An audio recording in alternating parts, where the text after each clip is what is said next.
Everyone says America has a free market. But let me ask you something simple. If the market is really free, why do big companies almost never lose? Banks crash, and they get saved. Big corporations fail, and they get rescued. But when normal people struggle, no one comes to help. This is where the story starts. Because America does not really run on a free market. It runs on a managed economy.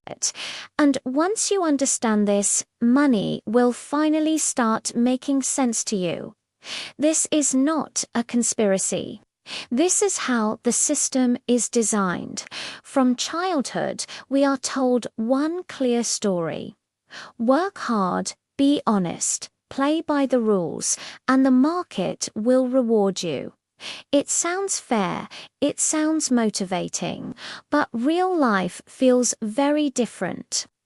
Prices keep rising, rent feels impossible, savings lose value, and no matter how hard you work, you always feel behind. Here's the truth most people never hear. A truly free market allows failure. But America does not allow big failure. Because when big companies fall, the entire system shakes. So the rules change. The market is free only until powerful people start losing money. Then suddenly, help appears. Bailouts arrive, and the game resets. This is the first crack in the myth. So, who really controls the market? Let's keep it simple. 3 forces run the economy: the government, the central bank, and big corporations.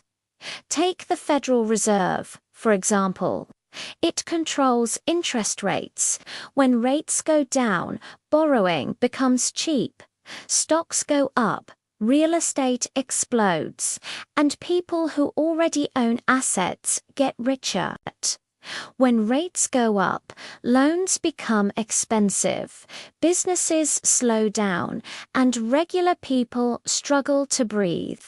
Same system, very different outcomes. This is not accidental. This is how control works. Now add big corporations to the picture. Large companies spend millions influencing laws and regulations, not to break the rules, but to shape them.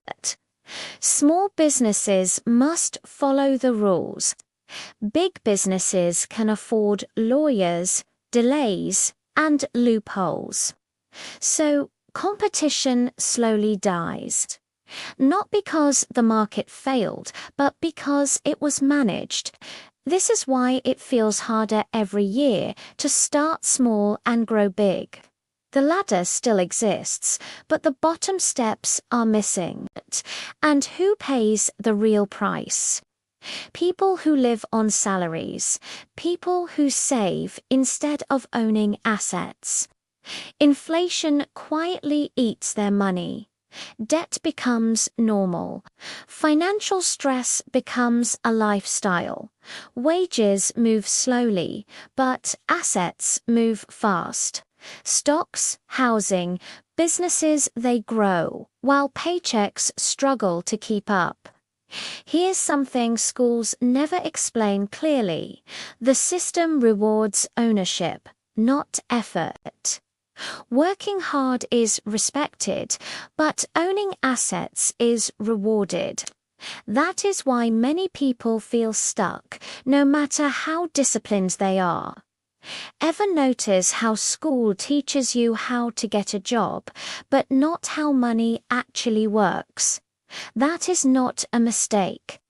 Understanding the system gives people power, and power is always limited. But wealthy people understand one key thing. They do not fight the system. They study it. They watch interest rates, government policy, and economic cycles. They move before the headlines appear. They know the market is not free, so they never play blindly. Here is the most important idea to remember. Freedom does not come from believing the myth of the free market. Freedom comes from understanding how the system is managed.